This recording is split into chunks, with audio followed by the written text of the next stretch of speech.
Le Niger à la recherche de solutions pour éviter les attaques djihadistes. Un forum pour la cohésion sociale s'est tenu ce samedi à l'ouest du pays. Il y a une semaine, plus de 100 civils ont été abattus par des groupes armés. Au Zimbabwe, le célèbre journaliste lanceur d'alerte Hopewell Chinono, de nouveau derrière les barreaux, il a été arrêté et poursuivi pour diffusion de fausses informations. Les détails à suivre. Et puis aux États-Unis, le vice-président Mike Pence assistera à la cérémonie d'investiture de Joe Biden le 20 janvier prochain. C'est ce que révèlent plusieurs médias américains. Donald Trump, lui, sera absent.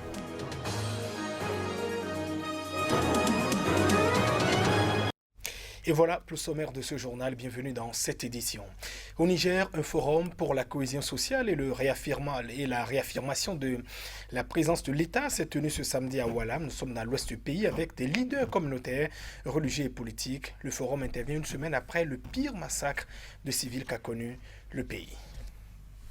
Un forum de réconciliation suite à des attaques djihadistes.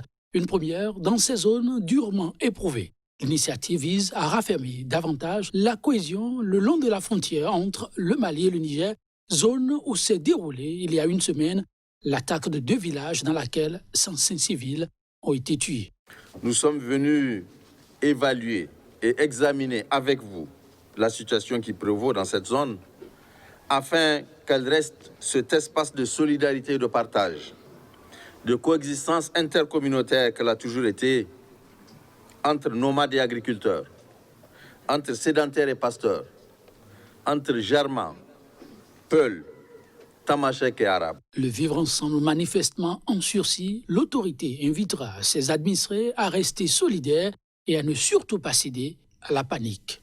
Je vous demande de ne pas vous laisser distraire par cet ennemi qui cherche à vous diviser pour vous affaiblir et lui donner ainsi les moyens d'atteindre ces funestes objectifs. Depuis plusieurs années dans le Sahel, les groupes djihadistes embrigadent à tour de bras, profitant des tensions communautaires existantes, particulièrement dans cette zone frontalière où les relations entre éleveurs nomades et agriculteurs sédentaires sont tendues, notamment sur la question foncière. Quelques jours avant le massacre meurtrier, plusieurs Peuls accusés d'être djihadistes avaient été tués par les populations des villages à majorité djerma, ciblés ensuite à leur tour. L'autorité espère arrêter une fois pour toutes ce cycle infernal de règlement de comptes. En Centrafrique, la situation sécuritaire est toujours volatile. Ce week-end, une nouvelle attaque a été menée contre la ville de Boa, située à quelques kilomètres de la capitale Bangui. Le reportage pour plus de précision. La ville de Boa, à 340 km de Bangui, la capitale de la Centrafrique, de nouveau objet d'attaques violentes. Des éléments armés se sont attaqués aux positions des forces armées centrafricaines, FACA, en ces lieux abritant le camp Leclerc, quartier général de l'armée dans la région ouest la plus densément peuplée du pays. Venus en appui, les casques bleus ont été également pris à partie. Après plusieurs heures de combat, la MINUSCA a repris la situation en main et les rebelles ont été repoussés hors de la ville. Très préoccupée par la situation sécuritaire, la France est sortie de nouveau de son silence. Emmanuel Macron a réitéré sa ferme condamnation des groupes armés et de certains leaders politiques, dont François Bozizé, qui tenterait de saper les accords de paix et le processus électoral constitutionnel.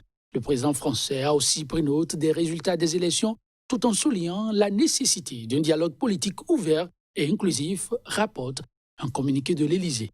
Une prise de position qui intervient alors que l'engagement français dans le pays est souvent questionné, voire critiqué à Bangui.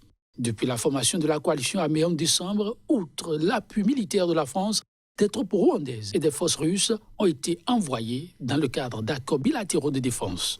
Elles viennent soutenir sur le terrain les forces armées centrafricaines qui définitivement ne sont plus seules. Au Zimbabwe, le célèbre journaliste lanceur d'alerte Hopewell Chinono, déjà poursuivi l'an dernier, est de nouveau derrière les barreaux. Il a été donc arrêté pour diffusion de fausses informations. On voit tout cela dans cet élément. Une fausse information qui mine délibérément la confiance publique. Il s'agit là, en substance, du principal chef d'accusation contre Hopewell Chinono, le très célèbre journaliste lanceur d'alerte qui a remporté plusieurs prix de journalisme a été arrêté pour avoir partagé sur son compte Twitter une vidéo montrant un homme présenté comme un policier battant à mort une femme à Harare. Samedi, le journaliste a fait une brève apparition devant un tribunal de Harare qui a reporté à lundi la demande de remise en liberté sous caution de ses avocats, dont l'un, Job Sikala, a également été arrêté pour avoir partagé la même vidéo. Très actif sur les réseaux sociaux, un tweet dans lequel il dénonçait les pressions du ministre de la Justice sur les magistrats avait déjà été à l'origine de son arrestation en novembre. Très critique à l'égard du régime du président Emmerson Mnangagwa, Hopewell Chinono est particulièrement surveillé par le régime. Depuis son arrestation, beaucoup de voix se sont élevées dénonçant une arrestation arbitraire et appelant à sa libération. Outre les atteintes récurrentes à la liberté d'expression devenue un véritable défi à relever, le Zimbabwe est englué depuis une vingtaine d'années dans une crise économique catastrophique qui se traduit par une inflation galopante et des pénuries de nombreux produits de première nécessité.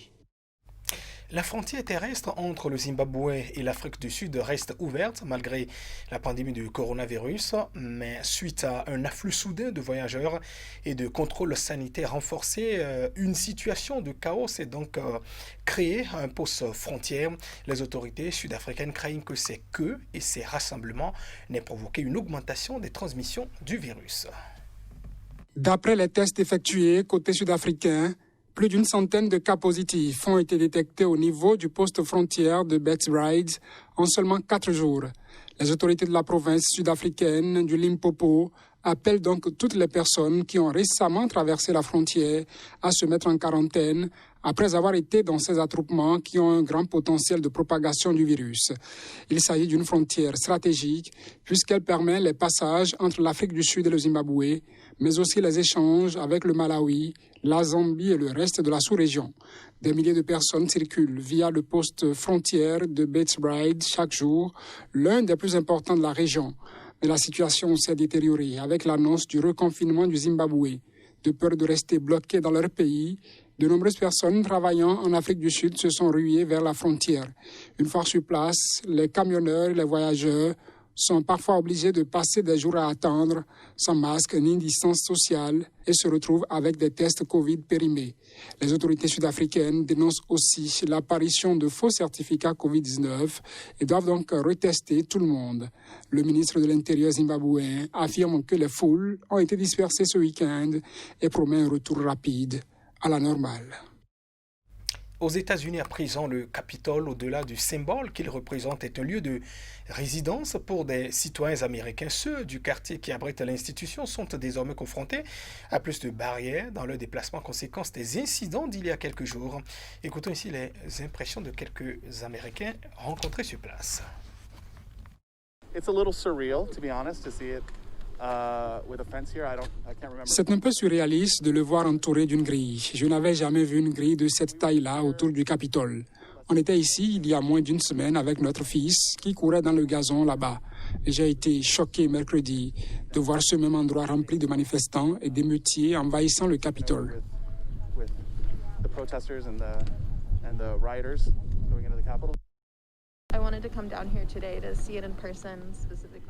Je voulais venir le voir de mes propres yeux parce que ça fait partie de notre quartier.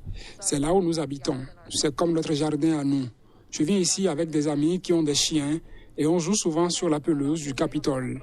Et j'ai le cœur brisé de le voir barricadé comme ça. Ça me brise le cœur de voir les images qui circulent sans cesse. I think what has happened is Ce qui s'est passé est vraiment dérangeant et malheureux. J'ai peur du ton des discours politiques et de notre démocratie. Je crois que ce qui s'est passé mercredi est une menace au fonctionnement de notre démocratie. And I believe what happened on Wednesday is a threat to the fundamental function of our democracy. Et on reste toujours aux États-Unis où le vice-président américain Mike Pence lui assistera à la cérémonie d'investiture du président élu Joe Biden. C'est ce qu'ont rapporté ce week-end plusieurs médias américains, alors que le président sortant Donald Trump, qui n'y participera pas, est de plus en plus isolé. Les relations entre Donald Trump et Mike Pence, son vice-président, se sont considérablement dégradées depuis que le vice-président a confirmé jeudi la victoire du démocrate Joe Biden à l'élection présidentielle de novembre devant les deux chambres réunies dans la nuit pour une session extraordinaire après une journée d'une violence inimaginable à Washington. Une foule de partisans de Donald Trump avait envahi le Capitole, interrompant les débats. 5 personnes sont mortes dans ces violences que le président républicain sortant est accusé d'avoir encouragées par ses déclarations. Samedi, de nombreuses informations de presse citant des responsables gouvernementaux de haut niveau ont assuré que Mike Pence, qui avait dû se mettre à l'abri de la foule ayant envahi le Capitole, a décidé d'assister à la prestation de serment de Joe Biden le 20 janvier. Le président élu a déclaré vendredi que Mike Pence est le bienvenu à la cérémonie, se réjouissant de l'annonce sur Twitter par Donald Trump de sa propre absence dans un dernier tweet avant que son compte soit bloqué. La prise de fonction de Joe Biden est prévue dans un format réduit en raison de la pandémie de coronavirus. Après les violences du 6 janvier, le président sortant pourrait se retrouver sous le coup d'une deuxième procédure de destitution, un développement sans précédent historique. Au pouvoir depuis 2017, Donald Trump a déjà été visé au Congrès par une infamante procédure de destitution ouverte par la présidente de la Chambre des représentants, la démocrate Nancy Pelosi, fin 2019, sous l'accusation d'avoir demandé à un pays étranger, l'Ukraine, d'enquêter sur son rival Joe Biden. Il avait été acquitté au Sénat, à majorité républicaine, début 2020. Et ce sera tout pour ce journal. Merci de votre attention. Au revoir.